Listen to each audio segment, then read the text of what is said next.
సరే ఏంటి మొత్తానికి కేవీపీ రామచంద్రరావు గారు మొత్తానికి ఆయన పాపం తీవ్ర ఆగ్రహానికి, ఆవేదనకి, అసహనానికి, అవమానానికి గురైనట్లున్నారు. అవమానము, అసహనం ఏంటంటే అసలు నన్ను కాంగ్రెస్ పార్టీ నాయకుడిగా, కాంగ్రెస్ పార్టీలో ఇన్ని సంవత్సరాలుగా యుద్ధం చేసినటువంటి వ్యక్తిగా అసలు నన్ను గుర్తించారా, గుర్తించలేదా అనేది ఒకటి కనపడింది. రెండోది ఎక్కడైతే ఆయన ఆగ్రహానికి ఎక్కడే తన ఫామ్ హౌస్లో కట్టుకున్నారు, ఆయన వదిలినటువంటి వ్యర్థాలన్నీ మూసిలోకి వస్తున్నాయి, వీళ్ళందరినీ కొట్టకుండా ఊరుకుంటామా అని చెప్పి నన్ను లాగి నా మీద ఒక ప్రచారాన్ని లేదా నా మీద ఒక నన్ను ఇబ్బంది పెట్టే విధంగా, నన్ను అవమానించే విధంగా మాట్లాడారు అనేటువంటిది రెండోది వారిలో నుంచి బయటపడింది. జనరల్గా కేవీపీ రామచంద్రరావు గారికి, ముఖ్యమంత్రి రేవంత్ రెడ్డి గారికి మధ్య ఒక చిన్న పాటి ఒక వివాదం, ఒక ఘర్షణ ప్రత్యక్షంగా కాకుండా పరోక్షంగా కానీ అనేక సందర్భాల్లో జరుగుతూ ఉంది అనేది నడుస్తూ ఉంది. ఎందుకంటే కేవీపీ రామచంద్ర గారు ఇండైరెక్ట్గా కాంగ్రెస్ పార్టీలో ఉన్నా కానీ ఆయన పరోక్షంగా కేసీఆర్ గారికి సహకరిస్తుంటారు అనేది ఒక నానుడు ఉంది. బట్ సరే, దానికి రకరకాలైన ఈక్వేషన్స్, రకరకాలైనటువంటి కాంబినేషన్స్ ఉంటాయి. దీంతో నిన్న ఆయన మాట్లాడిన దానిపైన ఈరోజు పాపం ఆయన ఆవేదన వ్యక్తం చేశారు. ఏంటి అజిత్ గారు ఆయన ఆవేదనలో అర్థంలో ఏంటి, ఏముందనుకోవాలి? వంశీ గారు ఏటకేలకు మొత్తానికి కేవీపీ అయితే ఒక లేఖాస్త్రం రాశారు.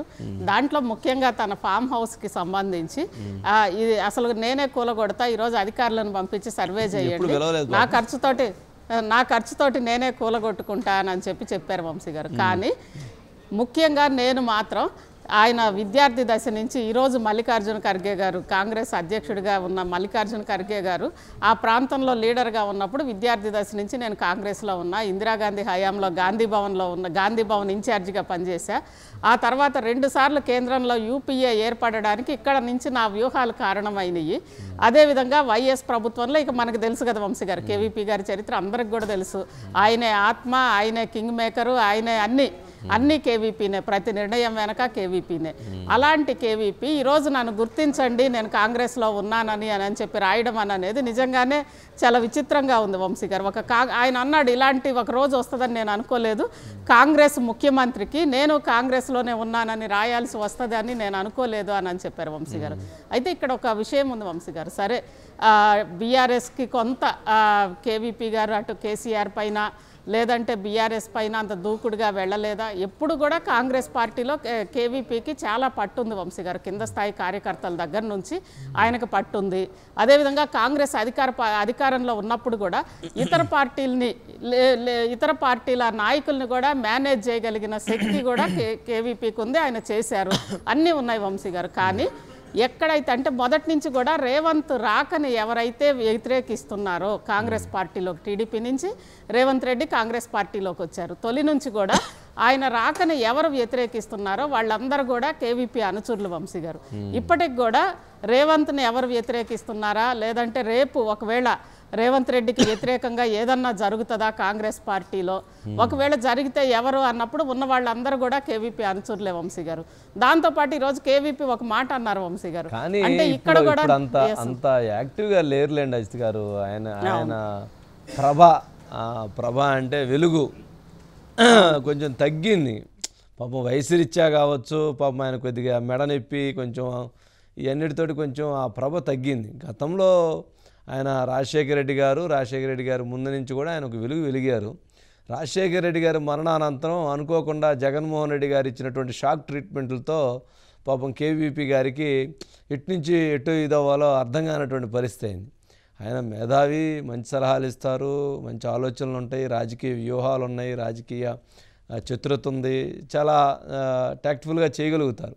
బట్ ఆయనకి ఇప్పుడు ఉన్నటువంటి పరిస్థితుల్లో ఆ జనరేషన్ పోయింది పాపం. ఆ జనరేషన్ అంతా పోయి కొత్త జనరేషన్ వచ్చేసింది, కొత్త వాటర్ వచ్చింది. వాళ్ళందుట్లో అసలు ఉన్నటువంటి వాళ్ళు ఇప్పుడు కేవీపీ అంటే మాకేం సంబంధం అనుకునేటువంటి వాళ్ళు కూడా వచ్చారు. అందుకనే ఆయనకి కాంగ్రెస్ పార్టీలో ఆయన ప్రభావం తగ్గిందనడానికి ఇప్పుడు ఢిల్లీ కూడా ఎక్కడ ఆయన్ని చాలా సీరియస్గా యాక్షన్లో తీసుకోవట్లా. పాపం అక్కడ షర్మిల అని ఏదన్నా తీసుకొద్దాము అని చెప్పని పంపిస్తే షర్మిల దూకుడు అది కేవీపీ గారికి ఎక్కడ మళ్ళీ అది భయం వేసినట్లుంది. ఏఎస్ గారు షర్మిల గారి దూకుడు ఎక్కడ పోయి ఎక్కడ ఇరుక్కోవాల్సి వచ్చిందో ఏమైద్దో ఆ దూకుడు దెబ్బ నన్ను కూడా తీసుకొని పోయి ఈ వయసులో ఎక్కడ నుంచో పెడతారు, ఎక్కడ లోపలేస్తాడు పాపం ఆగినట్టున్నారు. వైఎస్ రాజశేఖర రెడ్డి గారు పాటించారు, కానీ షర్మిల స్పీడ్కి ఆయన సలహాలు అవి పెద్ద వర్కౌట్ అవ్వ వంశీ గారు. అదే పాపం, అందుకని అక్కడ కూడా తగ్గించారు, ఏదో పాపం పంపించారు కానీ తగ్గించారు. ఇక్కడేమన్నా ఎందుకనో రేవంత్ రెడ్డి గారు పరోక్షంగా ఈయన బీఆర్ఎస్ అనే రెండు ఉన్నాయి వంశీ గారు, రెండు ఉన్నాయి ఇక్కడ వంశీ గారు. ఒకటి వచ్చి సరే తనకి సంబంధించి రేవంత్ రెడ్డి గారు ఇలాంటి కట్టడాలు గనక కడితే మా పార్టీలో ఎంత పెద్దోళ్ళని కూడా నేను వదలలేదు, ఇక మీరే ప్రతిపక్షాలు మీరెంత అనే ఒక మెసేజ్ అయితే ఇవ్వదలుచుకున్నాడు. అదేవిధంగా కేవీపీ తోటి సరే మొదటి నుంచి కూడా రేవంత్ రాకకి సంబంధించి ఆ గ్యాప్ ఉంది, రెండు కూడా కలిసి వచ్చినాయి వంశీ గారు. అంటే ఇప్పుడు పలవరాజు వంటి వాళ్ళతో కొట్టాము అని చెప్పవచ్చు. అవును, కేవీపీ హరీష్ రావు కేటీఆర్ కేవీపీ ఎందుకు ఊరుకుంటామని చెప్పడంతో వాళ్ళంత శత్రువు ఈయన కూడా నాకు అంతే శత్రువు అని చెప్పడం కదా. మహేందర్ రెడ్డి ఉంది, మరి ఇట్లాంటివి చాలా ఉన్నాయి కదా. ఒకసారి బయట ప్లీజ్. ఇవాళ ఇన్ని మాట్లాడుతున్న కేటీఆర్ జన్వాడలో నీకున్న ఫామ్ హౌస్ అక్రమ నిర్మాణం కాదా, అది కూలగొట్టాలనా వద్దా నువ్వు చెప్పు. హరీష్ రావు అజీజ్ నగర్ లో నీకున్న ఫామ్ హౌస్ అక్రమమా కాదా, దాన్ని కూలగొట్టాలనా వద్దా చెప్పు. సబితమ్మ నీ ముగ్గురు కొడుకుల పేర్ల మీద 3 ఫామ్ హౌసులు కట్టినావు కదా, నువ్వు సబితమ్మ లేక పేద అరుపులు అరవకమ్మా, నీకున్న ఫామ్ హౌసులు కూడా లెక్కలు ఉన్నాయి, కూలగొట్టాలనా లేదా సబితమ్మ నువ్వు సలహా చెప్పు. మీకెనకంగా ఉన్న కేవీపీ రామచంద్రరావులై కూలగొట్టాలనా వద్దా చెప్పు. ఇవాళ అక్రమంగా ఫామ్ హౌసులు నిర్మించుకొని మీ ఫామ్ హౌసుల మీద ఎక్కడైతే తొలగింపు ఏటు పడుతుందో మీ ఫామ్ హౌసులు కూలుతాయని చెప్పి ఇవాళ పేదలను రక్షణ కవచంగా పెట్టుకొని మీరు నాటకాలు ఆడుతున్నారు. నల్ల చెరువులో ప్లాట్లు వేసి అక్రమంగా అమ్మినోడు మీ పార్టీోడు కాదా.